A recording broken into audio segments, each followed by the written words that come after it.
Bonjour, nous allons travailler aujourd'hui sur le COD et le COI. Vous avez déjà entendu parler de ces notions-là en général en CM2, mais nous allons essayer de réviser d'une part et d'approfondir d'autre part. Nous avons récemment travaillé sur les compléments de verbes et les compléments de phrases. Les compléments de phrases sont ceux qui sont supprimables, on peut les enlever, la phrase restera correcte, il ne manquera rien, nous aurons moins d'informations bien sûr, mais grammaticalement la phrase sera correcte. Nous pouvons également souvent le déplacer et nous avons remarqué que nous avions beaucoup de mal à le pronominaliser. Nous avons aussi travaillé sur ces compléments de verbes. Les compléments de verbes, eux, ont beaucoup de mal à être enlevés. Ils peuvent difficilement être déplacés.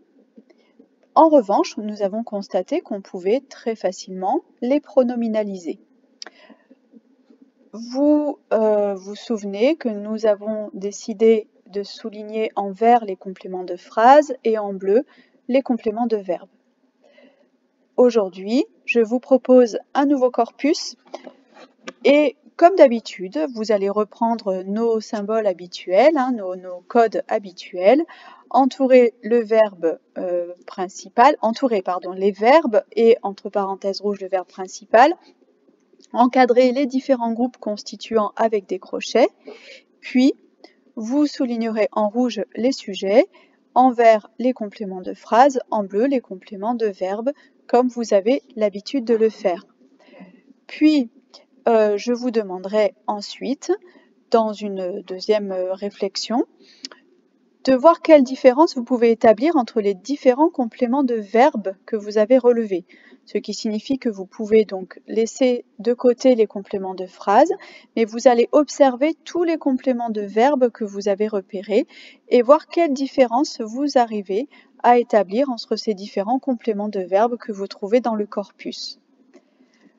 Lorsque cela sera fait, vous pourrez pronominaliser les phrases comme nous l'avons fait également il n'y a pas longtemps, c'est-à-dire que chacun des groupes qui peut être pronominalisé sera pronominalisé et ce que l'on ne peut pas pronominaliser, les compléments de phrases en général, vous l'écrirez entre parenthèses comme nous l'avons fait lors de notre dernier cours de grammaire sur compléments de phrases et compléments de verbes. Et ensuite, je vous pose une dernière question. Que constates-tu en comparant les réponses C et D? Eh bien, ça, nous pourrons y répondre que lorsque vous aurez terminé cet exercice. Pour vous aider, nous allons faire ensemble la première phrase afin que vous compreniez vraiment ce que j'attends de vous. Donc, entoure le verbe principal. Le verbe conjugué que l'on repère, c'est range.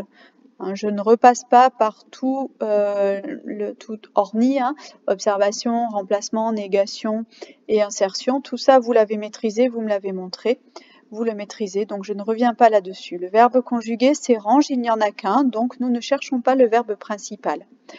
Pour ce qui est des groupes, nous pouvons tout d'abord repérer le groupe sujet en utilisant l'encadrement par c'est et qui.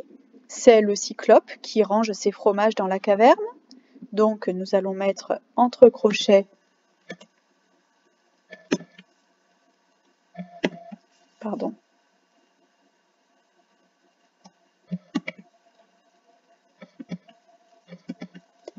le cyclope. J'ai fini par trouver le crochet. Ensuite, range ses fromages dans sa caverne. Donc, pour trouver les autres compléments, nous allons utiliser la formule c'est que. Et nous pouvons dire c'est dans sa caverne que le cyclope range ses fromages. Donc, nous pouvons imaginer qu'il s'agit là d'un deuxième groupe dans sa caverne. Pour vérifier que ce soit bien un groupe, nous pouvons vérifier si nous pouvons le pronominaliser. On peut effectivement le pronominaliser par i. Le cyclope y range ses fromages. Et nous pouvons vérifier si nous pouvons le déplacer. Dans sa caverne, le cyclope range ses fromages. Effectivement, ce groupe-là, nous pouvons le déplacer. Et lorsque nous le déplaçons, nous pouvons nous contenter de ces trois mots-là. Donc, cela constitue bien un groupe. Dernier groupe, il nous reste donc ces fromages. C'est ou ce sont ces fromages que le cyclope range dans sa caverne. Nous pouvons mettre tout le reste de la phrase, donc tout fonctionne. À partir de là, nous allons essayer de trouver donc la fonction de ces différents groupes. Le cyclope, nous l'avons dit, donc il est en rouge. Ces fromages, nous avons dit que nous pouvions difficilement supprimer ce groupe-là. Le cyclope range dans sa caverne, il manque un morceau de la phrase. Nous pouvons difficilement le déplacer. Ces fromages, le cyclope range dans sa caverne. Le cyclope, ces fromages range dans sa caverne. C'est un petit peu compliqué à déplacer. Nous pouvons facilement le pronominaliser.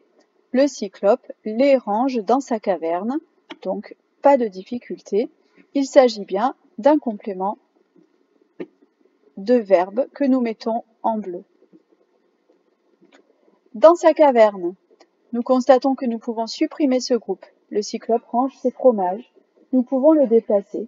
Dans sa caverne, le cyclope range ses fromages. Le cyclope, dans sa caverne, range ses fromages. Nous pouvons le déplacer, nous pouvons le supprimer. Nous avons constaté que normalement, lorsqu'un groupe pouvait être supprimé ou déplacé, nous avions du mal à le pronominaliser avec le, la, les, ou lui ou leur. Effectivement ici, si nous voulions le pronominaliser, il faudrait le pronominaliser par i. Le cyclope y range ses fromages. Ce n'est pas un pronom que nous avons considéré comme un complément de verbe. Donc, nous pouvons considérer que nous avons bien là un complément de phrase.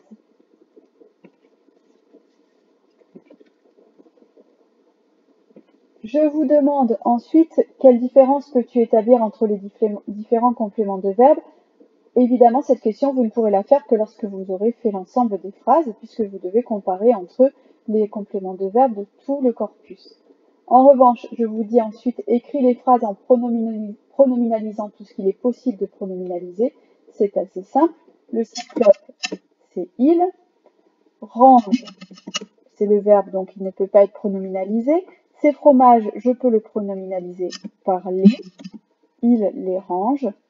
Et dans sa caverne, je peux le pronominaliser par i, mais j'ai constaté que c'était un pronom que je pouvais enlever sans difficulté. Je pourrais dire il les range. J'obtiens donc cette réduction-là. Dernière question, bien sûr, vous y répondrez seulement lorsque vous aurez fait l'ensemble des phrases du corpus. Je vous laisse donc faire l'ensemble des phrases de corpus sur ce modèle-là. Vous faites ce travail sur votre cahier, vous recopiez la phrase, puis vous faites d'abord la recherche du verbe et des différents groupes que vous mettez entre crochets, et ensuite vous soulignez avec la bonne couleur pour identifier la fonction de ces compléments. Dans une deuxième vidéo, je vous proposerai la correction, et une fois que nous aurons la correction, et seulement à ce moment-là, nous pourrons répondre correctement à la question C et à la question E. Voilà, bon courage!